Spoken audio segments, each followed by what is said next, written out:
तो तुगलक डायनेस्टी का last ruler था नासिरुद्दीन मोहम्मद शाह।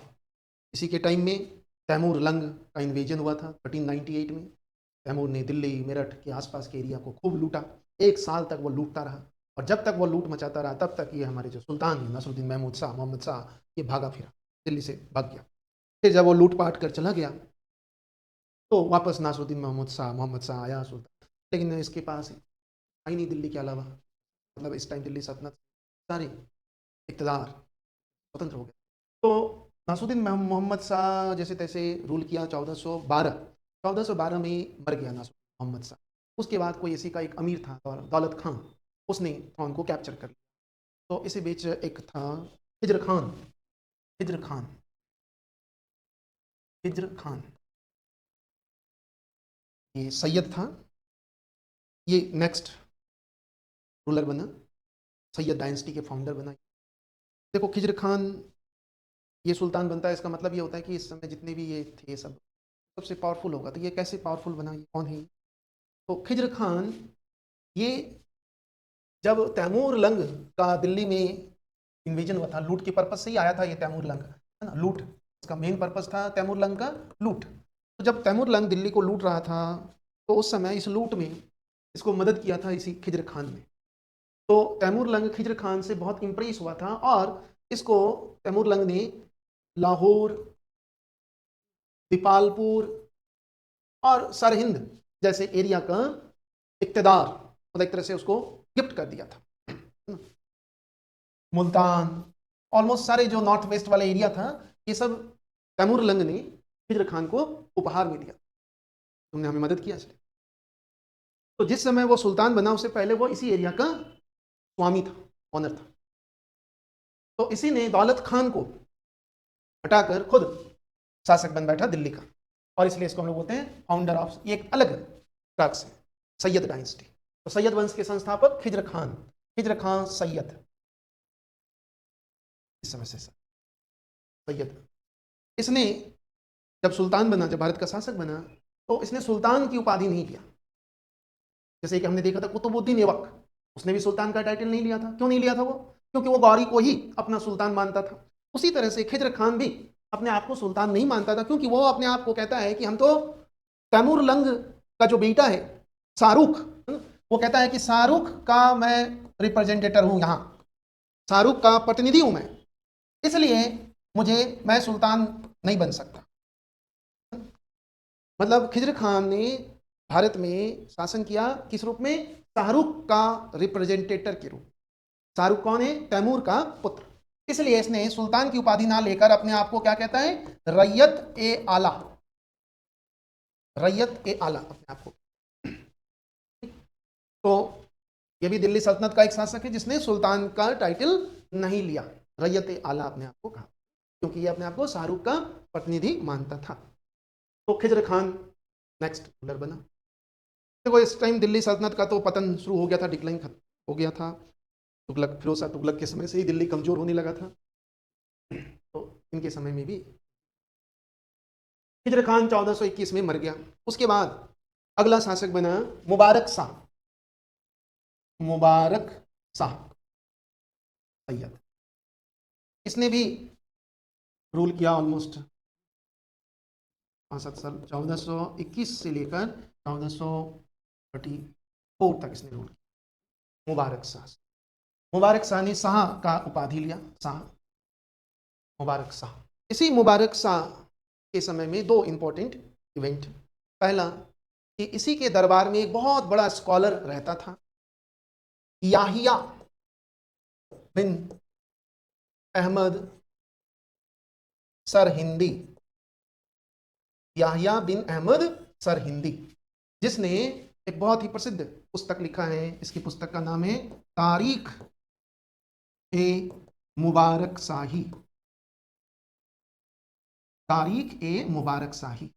ऑथर कौन है? याहिया बिन अहमद सरहिंदी। यह पुस्तक मुबारक शाह को ही समर्पित है। यह पुस्तक बहुत ही महत्वपूर्ण है इस संदर्भ में। तो जब दिल्ली सल्तनत का, जैसे कि हम जानते हैं तुगलक डायनेस्टी और उसके बाद दिल्ली सल्तनत का विघटन शुरू हुआ, पतन, तो पतन के समय का बहुत ही महत्वपूर्ण सोर्स है ये।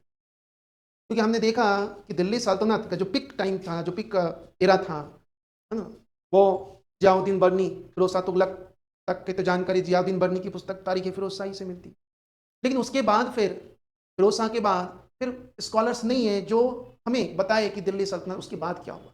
वो एकमात्र यही है तारीख मुबारक शाही, ये सल्तनत एरा का जो डिक्लाइन हो रहा था उस टाइम के बारे में बहुत ही महत्वपूर्ण जानकारी देती है। याहया बिन अहमद सरिंदी, पुस्तक का नाम है तारीख मुबारक शाही। यह पुस्तक मुबारक शाह को ही, और इसने इसी के समय में इसका एक वजीर था सरवर उल मुल्क, सरवर उल मुल्क, बहुत ही एम्बिशियस टाइप का ये वजीर था, है ना, वजीर है ये, वजीर हम जानते हैं प्राइम मिनिस्टर, सरवर उल मुल्क, जो बहुत ही महत्वाकांक्षी था।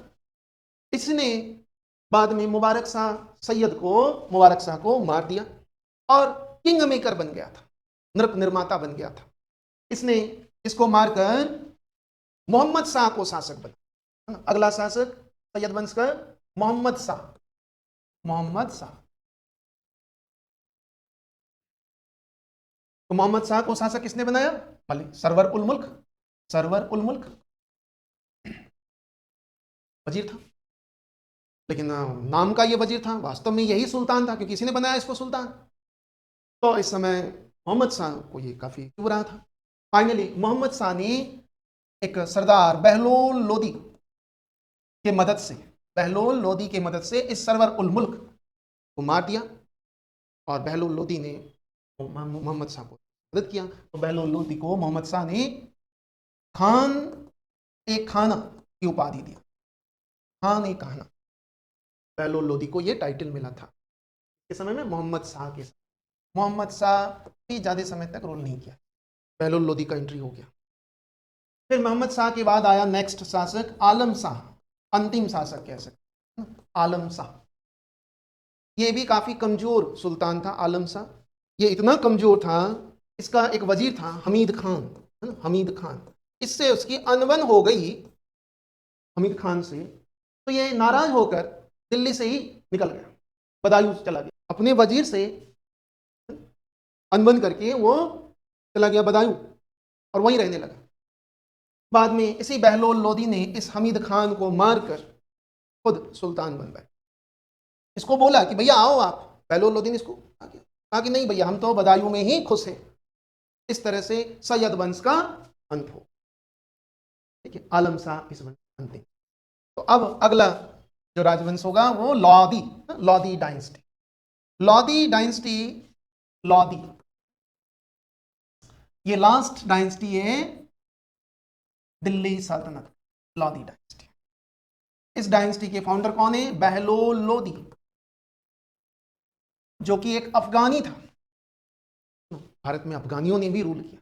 बहलोल लोदी ये गिलजई, अफगानिस्तान में बहुत सारे कबीला था, तो गिलजई कबीला का ही एक शाखा, एक ब्रांच था, साहू खेल से संबंध रखता।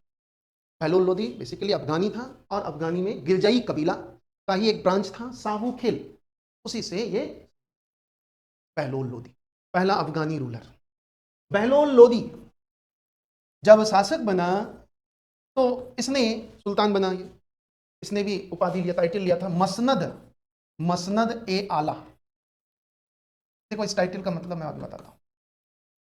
जब बहलोल लोदी सुल्तान बना, भारत का शासक बना दिल्ली का, तो इसने अफगानियों को, अपने कबीले के भाई बंधुओं को बुलाया, आओ अब हिंदुस्तान का ताज हमारे हाथों है, तो आओ अब आपकी गरीबी खत्म। तो कहते हैं कि इस समय इनके इनविटेशन पर अफगानी टिड्डियों की तरह, टिड्डियों की भांति भारत में आए, और बहलोल लोदी ने इन अफगानियों को अपने दरबार में जगह दिया। तो देखो दरबार में जब अफगानियों को स्थान दिया तो किस तरह का स्थान दिया होगा, क्योंकि ये अब देखो ये कबायली व्यवस्था को मानते थे। कबायली व्यवस्था मतलब समानता पर आधारित होगा, इक्वालिटी, इक्वल सिस्टम। तो इस समय देखोगे आप तो कि दरबार में अमीर, इसकी मेजोरिटी अमीर की, अमीर वर्ग में कौन है? नोबल्स अफगानी है, ज्यादातर अफगानी है, और अफगानियों में समानता, भाईचारा वाला भावना था। तो यहां कोई छोटा बड़ा नहीं। तो सुल्तान की जो पोजीशन है दरबार में वह बस सामानों में ज्येष्ठ है, फर्स्ट अमंग इक्वल। जब दरबारी अमीर नोबल्स दरबार में अपने सीट से उठते थे तो बेचारे ये सुल्तान भी उठते थे। जब सारे दरबारी बैठ जाते थे तब ये बैठते थे। मतलब सभी को बराबर, कोई सुल्तान नहीं, कोई राजा नहीं, कोई प्रजा नहीं, सब बराबर। दरबार में ये स्थिति। तो मतलब लौदी शासकों के समय में सुल्तान का पोस्ट बहुत ही कमजोर हुआ। तो फिर सुल्तान का पोस्ट कमजोर हुआ था, किसका पोस्ट पावरफुल हुआ होगा? तो ध्यान रखना है, वजीर ये अब इंपॉर्टेंट रोल प्ले करेगा जब इस तरह का सिचुएशन होगा। तो वजीर अब महत्वपूर्ण। तो ऐसे प्रश्न आता है कि कौन से राजवंश के टाइम में, किस डायनेस्टी के टाइम में वजीर पावरफुल हुआ? तो लौदी डायनेस्टी क्यों हुआ, समझ गया। तो वजीर, तो सुल्तान की जो पोजीशन है वहां सुल्तान सुल्तान नहीं है जैसे हमने देखा खिलजी तुगलक, या बस सामानों में ज्येष्ठ, फर्स्ट अमंग इक्वल। तो बहलोल लोदी ने इस तरह से, बहलोल लोदी ने अफगानियों की मदद से फिर से सल्तनत को रीऑर्गेनाइज करने की कोशिश किया और उसमें इसको काफी सफलता मिली। जैसे जौनपुर, जो कि काफी समय पहले फिरोज शाह तुगलक ने एक हिजड़े को, जौनपुर जैसे हमने देखा फिरोज शाह तुगलक ने जौनपुर शहर बसाया था, फिर फिरोज शाह तुगलक ने मलिक सरवर नाम का एक हिजड़े को यहाँ का ऑफिसर अपॉइंट किया था। फिरोज शाह तुगलक के मरने के बाद वही मलिक सरवर जौनपुर को स्वतंत्र कर दिया दिल्ली सल्तनत से। ठीक, मतलब तुगलकों के समय जौनपुर इंडिपेंडेंट हो गया। बहलोल लोदी ने जौनपुर को वापस रिकैप्चर किया, दिल्ली सल्तनत में मिलाया। ठीक है, तो मतलब इसने सल्तनत को जो बिल्कुल सिकुड़ गया था, दिल्ली से पालन तक रह गया था, इसने वापस दिल्ली सल्तनत का एक्सटेंशन। इसने बहलोली नाम से कॉइन्स भी चलाया था, बहलोली सिक्के चलाए थे, बहलोली से, बहलोली नाम से सिक्के भी चलाए। बहलोल लोदी शासक। बहलोल लोदी के बाद अगला शासक बना, बहलोल लोदी का ही सक्सेसर था सिकंदर लोदी। ये लोदी वंश का शक्तिशाली शासक सिकंदर लोदी, या यूं कह सकते हैं दिल्ली सल्तनत का लास्ट पावरफुल रूलर। दिल्ली सल्तनत इसमें सबसे लास्ट। सिकंदर लोदी बहुत ही एम्बिशियस और बहुत ही एबल शासक था। सिकंदर लोदी जैसे ही सुल्तान बना, शासक बना, इसने बहलोल लोदी के जो राजत्व सिद्धांत था उसको त्याग दिया। कहा कि नहीं, सुल्तान सुल्तान रहेगा और नोबल नोबल ही रहेगा, सारे नोबल सुल्तान के कंट्रोल में रहेगा। मतलब इसने उस कबायली सिस्टम, समानता पर आधारित सिस्टम को खत्म कर दिया। था वो एबल, इसलिए खत्म किया। इसने सारे दरबारियों को, अफगानियों को कंट्रोल में रखा सिकंदर। इसने भी दिल्ली सल्तनत को एक्सटेंशन किया वापस, मतलब फिर से जो दिल्ली सल्तनत से जो निकल गए थे उनको वापस मिलाया, थोड़े बहुत एक्सटेंशन किया। सिकंदर लोदी, जैसे हमने देखा फिरोज शाह तुगलक एक राजपूत कन्या से उत्पन्न, मतलब फिरोज शाह तुगलक की माता बीबी जैला, तो फिरोज शाह तुगलक ने किस तरह से शासन किया उसने भारत में, एक तरह से देखिए तो वो एक इस्लामिक देश बनाने की कोशिश किया था। उसने उलेमाओं का, उलेमाओं के अनुसार शासन, उसने गैर मुसलमानों के विरुद्ध नीतियां अपनाई, उसने मंदिरों को तोड़ा। उलेमा को संतुष्ट करना था और अपने आप को सिद्ध करना था कि मैं एक सच्चा मुसलमान हूं। बस उसी तरह का सिकंदर लोदी के साथ भी हुआ। सिकंदर लोदी भी एक हिंदू माता से उत्पन्न पुत्र, इसकी माता एक सुनारिन थी। तो ये जब शासक बना तो इसने भी धार्मिक कट्टरता की नीति को अपनाया। इसने भी कई मंदिरों को तोड़ा, जैसे इसने भी, है ना, वो कांगड़ा में जो नागरकोट मंदिर था, ज्वालामुखी मंदिर पर इसने भी अटैक किया, ज्वालामुखी मंदिर, और उसको तोड़ा। इसने, है ना, मथुरा में भी कई मंदिरों पर अटैक किया। तो नागरकोट का जो ज्वालामुखी मंदिर है, फिरोज शाह तुगलक ने भी तोड़ा था और सिकंदर लोदी ने भी तोड़ा। कहते हैं कि वहां की मंदिर की मूर्तियों को तोड़कर कसाईयों में बांट दिया था इसने, सिकंदर लोदी, अपने आप को सच्चा मुसलमान सिद्ध कर। सिकंदर लोदी धार्मिक रूप से कट्टर था, साथ में ये पढ़ा लिखा भी था, स्कॉलर भी था, अरबी फारसी का बहुत अच्छा ज्ञाता था। ये गुल रखी के नाम से कविताएं लिखता था। गुल रखी, गुल रुखी, गुल रुखी का मतलब होता है कमल का, कमल जो फूल होता है ना उसका जो मुंह होता है कमल, बोलते हैं गुल रखी। तो गुल रखी नाम से इसने, है ना, कविताएं लिखा, बहुत सारी कविताएं लिखता था गुल रखी के नाम। फहरंग ए सिकंदरी, फहरंग ए सिकंदरी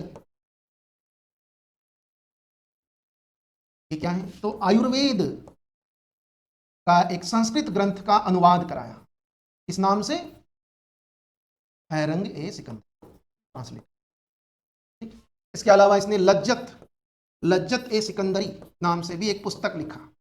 यह पुस्तक किससे संबंधित है? तो म्यूजिक, संगीत से संबंधित। ऐसे क्वेश्चंस आते हैं। हैरंग ए सिकंदरी आयुर्वेदिक ग्रंथ है, संस्कृत से फारसी में इसने करा है। लज्जत ए सिकंदरी संगीत ग्रंथ है।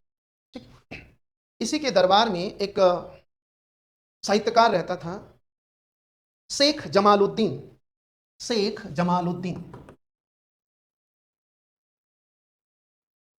इसने एक पुस्तक लिखी है, सियार उल अरीफिन।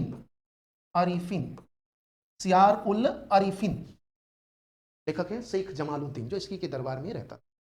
इसको दूसरा सेकेंड अमीर खुसरो भी कहते हैं। दूसरा अमीर खुसरो, मतलब अमीर खुसरो जैसी योग्यता धारण करता था ये। कौन? शेख जमालुद्दीन, जो इसी के कोर्ट में। सिकंदर लोदी ने ही आगरा शहर स्टैब्लिश किया था। 1504 ईस्वी में इसने आगरा शहर बसाया था, और फिर बाद में 1505-6 में इसने दिल्ली सल्तनत की राजधानी दिल्ली से आगरा सिटी, सिकंदर लोदी ने ही सल्तनत की राजधानी आगरा, पहले तो आगरा शहर बसाया और इसी शहर को अपना राजधानी डिक्लेयर किया था। तो सिकंदर लोदी जब तक शासन किया, सल्तनत मजबूत रहा, अमीरों को, दरबारियों को, अफगानियों को नियंत्रण में रखा। लेकिन सिकंदर लोदी की मृत्यु के बाद फिर से सल्तनत का विघटन शुरू हो गया, क्योंकि सिकंदर लोदी का जो सक्सेसर था इब्राहिम लोदी, ये सिकंदर लोदी जैसा योग्य व्यक्ति नहीं था इब्राहिम लोदी। लेकिन सिकंदर लोदी के जैसा ही ये भी शासन करना चाहता था, अर्थात नोबल क्लास जो अमीर वर्ग था उस पर कंट्रोल करना चाहता था। लेकिन नोबल अब सिकंदर लोदी की मृत्यु ही वो नहीं चाहता था कि अब जो सुल्तान हो उस पर वो हम पर दादागिरी दिखाए, वो हम पर स्वामी वाला सुल्तान नहीं चाहिए, हमें सुल्तान बहलोल लोदी टाइप का चाहिए। तो इस समय एक टसन वाली स्थिति। इब्राहिम लोदी कहता है कि नहीं, तुम तो हमारे अंडर में हो, हमारे कंट्रोल में हो, और जो नॉवेल्स है वो कहता है नहीं, हम तो समान है, बराबर है, हमारे और आपकी जो कंडीशन इक्वल है। इस बात को लेकर इब्राहिम लोदी और उसके दरबारियों में एक तरह से संघर्ष की, और इसी का नतीजा होता है कि इस समय इब्राहिम लोदी के ही दरबारी इब्राहिम लोदी के खिलाफ हो जाता है। जैसे हम देखेंगे इसी समय में दरिया खां जो कि एक अफगानी सरदार था, नुहानी, जो कि इस समय बिहार का सूबेदार था, इसने अपने आप को इंडिपेंडेंट डिक्लेयर। दरिया खान नुहानी, आगे देखेंगे शेरशाह सूरी का इसी नुहानी सरदार के यहाँ ही अपब्रिंगिंग होता है। दरिया खान नुहानी बिहार में आपको सेपरेट डिक्लेयर, मतलब एक तरह से रिवोल्ट कर देता है ये।